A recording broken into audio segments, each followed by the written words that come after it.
Hey YouTube, welcome back. This is Griffin Grills and I am Griffin. Now I'll tell you what, YouTube has been a valuable tool in my arsenal as far as it comes as barbecue goes. I tried so many more recipes that I never would have thought of had not I been subscribed to the creators here on YouTube. So if you would, go ahead and subscribe to this channel, and if you would, click that bell notification. That way you get an alert every time that I upload a video. Today, I'm going to be doing something that I've never done before. I actually created my own sausage.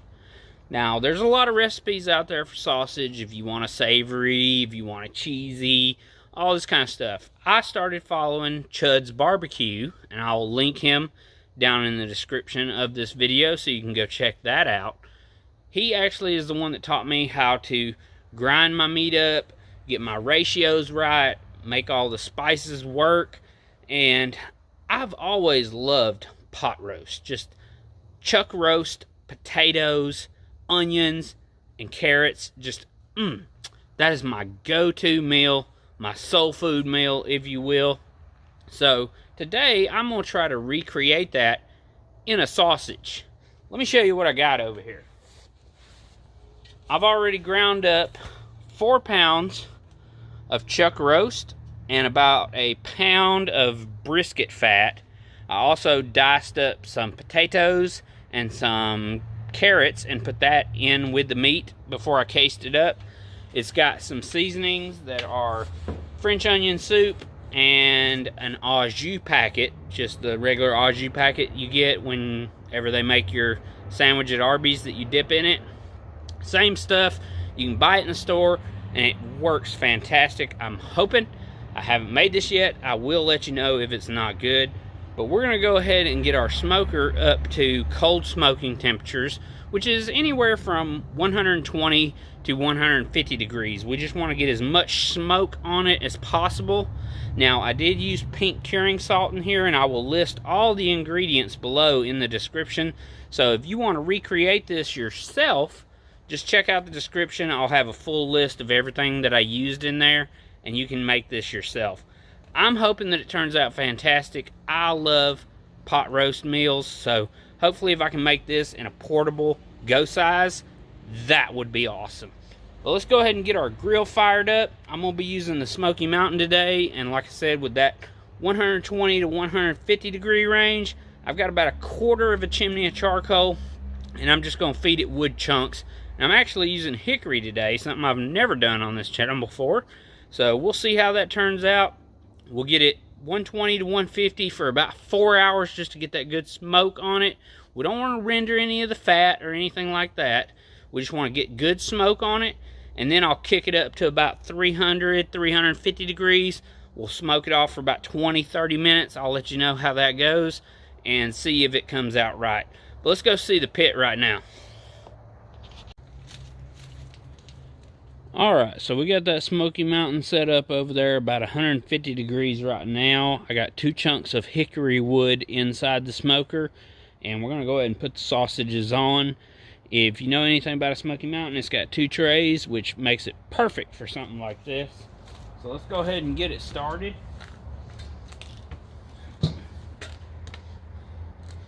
And I've had my sausages chilling in the refrigerator all day, so they're nice and cool.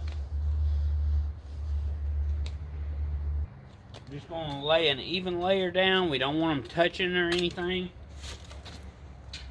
I'm going to utilize my second rack to get the rest of them on top. Alright, we're going to get that lid back on, and they're going to cold smoke 120 to 150 degrees, somewhere thereabout, for about 4 hours. So we'll see you back here after that 4-hour cook, and I'm going to show you how to shock the casings. Alright, so after 4 hours of cold smoke, we are going to pull these sausages off. I've got a pot here with some ice water in it. This is going to help shock those casings. You can vac seal them after that, or you can just go ahead and cook them off. I'm probably just going to vac seal them tonight because it's already kind of late. So let's go ahead and pull them off.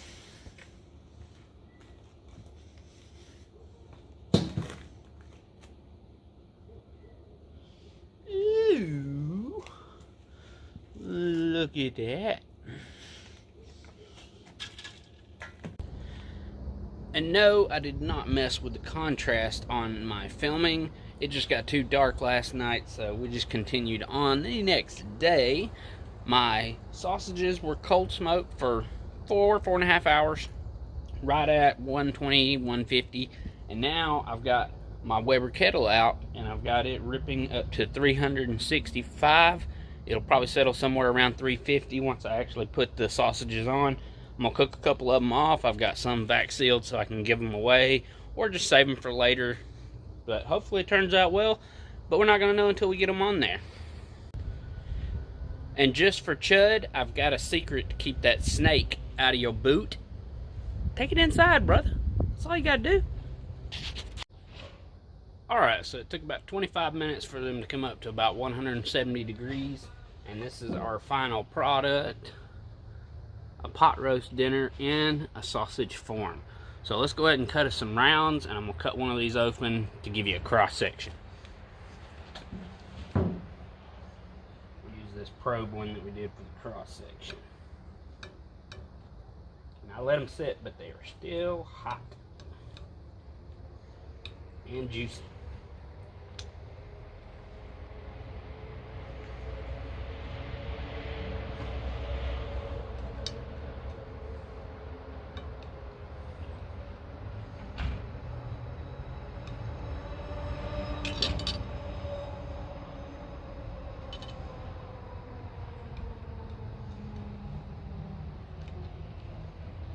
Okay, so it didn't bind together that well, but it probably still tastes good. But that's what I wanted you to see right there, is all the potatoes and carrots that we added in there. So I'm gonna cut me off a piece of this. I want one with a lot of the veggies in it. Now we're gonna give this one a try and see what we think.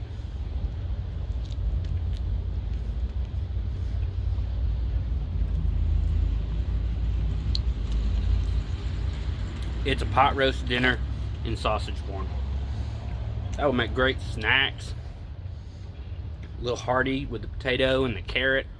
That Worcestershire comes through, and when I tell you I pulled the probe out of one of these, juice shot out. So make sure if you do this and you're using a probe thermometer that you leave in, point it away from you and take it out with some tongs. Otherwise you're gonna get scalded. But that right there, there's nothing wrong with that. And Chud, definitely, if you think you can improve this recipe, give it a try. I'd love to see it. Maybe just needs some more binder. Milk powder may have been off just by a little bit.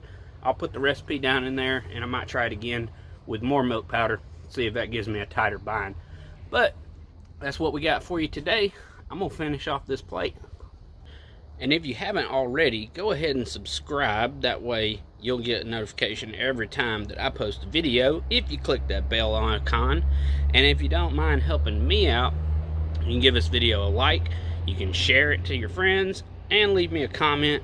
If you see something I did wrong, let me know. You see something that you liked, let me know. Either way, I love the feedback. This has been Griffin Grills. I am Griffin, and we'll catch you on the next one.